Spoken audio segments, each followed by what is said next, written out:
Der Herbst ist da und überall auf den Märkten gibt es so leckere Zwiebelkuchen und ich liebe ja den Zwiebelkuchen und dazu muss auf jeden Fall so ein Gläschen Federweißer sein, nicht wahr? Oder auch 2 und da kommt man manchmal dann auch nicht mehr so gut nach Hause, drum ist es besser, wir machen uns unseren Zwiebelkuchen zu Hause mit so einem richtig tollen Hefeteig und dazu geben wir erstmal unser Mehl in eine Rührschüssel, dann tun wir uns Milch mit ein bisschen Butter in einem Topf erwärmen. Achtet darauf, dass es im Topf nicht zu heiß wird, weil sonst verbrennt euch die Hefe und dann geht der Teig nicht auf. Ins Mehl machen wir uns dann hier wieder eine kleine Mulde und da krümel ich dann eine Hefe rein.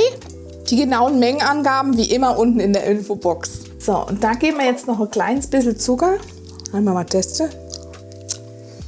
Das war der Zucker. Mit rein. Und ein bisschen von der Milch und der Butter. Und damit machen wir jetzt einen Vorteig und da knetet ihr einfach mit den Fingern das Mehl so ein bisschen ein und zerdrückt die Hefestücke. Das ist jetzt unser Vorteig und den lassen wir jetzt 20 Minuten an einem warmen Ort gehen. Während der Vorteig geht, schneiden wir uns jetzt die Zwiebelchen in Ringe.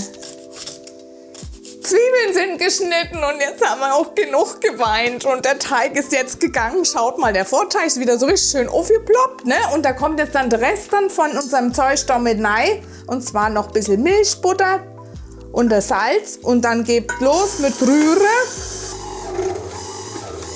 So Leute, schaut mal hier, auf jeden Fall wieder ein ganz toller Teigbatzen und der muss jetzt auch wieder abgedeckt an einen warmen Ort circa 30 Minuten gehen. Während unser Teig jetzt geht, können wir schon mal unsere Zwiebelringe vorbereiten, denn die kommen jetzt mit ein bisschen Öl in die Pfanne und werden schön glasig angedünstet. Und jetzt schaut mal hier, die Zwiebelringe, die werden jetzt so langsam ein bisschen latschig und dann sind sie auch gleich gut. So, die erste Portion ist fertig und dann tun wir sie auf die Seite in eine Glasschüssel und lassen sie ein bisschen abkühlen. Und den Speck, den dünste ich mir jetzt auch noch ein bisschen an. Und auch bloß ganz ein bisschen andünsten den Speck. Nicht total anbrutzeln. Das langt jetzt schon wieder, dass er so ein bisschen speckig riecht aus der Pfanne. Ne? Und dann braucht man noch 2 Eier, aber davon nur das Eigelb. Weil wir brauchen ja noch ein bisschen mehr obendrauf auf unseren Zwiebelkuchen als bloß die Zwiebeln. Darum geben wir jetzt noch ein bisschen geriebenen Gouda rein und unseren guten Speck aus der Pfanne. Und dann kommt noch ein bisschen Sahne mit dazu und das verrühren wir dann schön. Schaut mal, der schaut doch gut aus und das riecht so lecker. So, da habe ich dann schon mal was vorbereitet und zwar ist das mein Tortenringle, das hat 26 cm Durchmesser und unten auf dem Backblech ist auch ein bisschen Butter drauf, dass sich der Teig nachher schön löst vom Boden und den Rand, den streichen wir auch noch ein bisschen mit so Butter ein, die habe ich mir da einfach weiche Butter an so ein Pinselchen dran, dann kann man den später schön lösen, den Ring. Schauen wir mal unseren Teig. Der ist jetzt schön gegangen, guckt mal. Doppelte Menge, ne? Auf jeden Fall immer gucken, dass auch nicht zieht in der Küche, dass er am schönen warmen Ort steht oder auch in den Ofen könnt ihr dann auch reintun, so bei 30 Grad oder einfach mal die Ofentür ein bisschen offen lassen, wenn es halt gar nicht geht irgendwie. Und da verteilen wir uns jetzt dann ein bisschen was hier in dem Ring. Den drückt er jetzt dann einfach schön in die Form von der Ringgröße rein und am Rand auch ein bisschen hoch, ne? Und auch nicht so ganz so dick, weil der Hefeteig, der geht dann nämlich später im Ofen auch noch mal ein bisschen auf.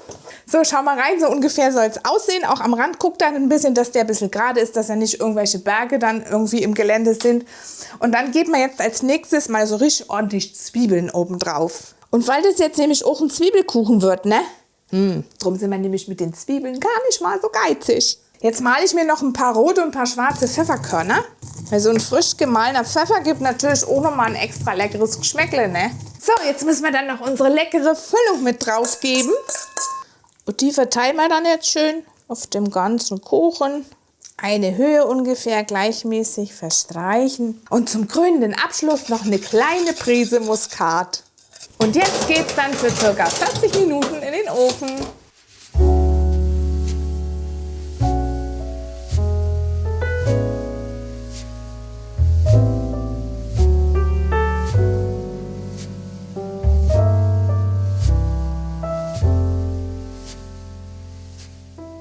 Und jetzt schaut mal, Leute, sieht der nicht hammermäßig aus. Und das riecht sowas von gut im ganzen Haus nach diesem Zwiebelkuchen. Eingedischt, kann ich euch sagen, einfach nur herrlich. Und dazu natürlich ein Federweißer, muss unbedingt sein. Und das genieße ich jetzt und wir sehen uns gleich in den anderen Videos. Ciao, macht's gut!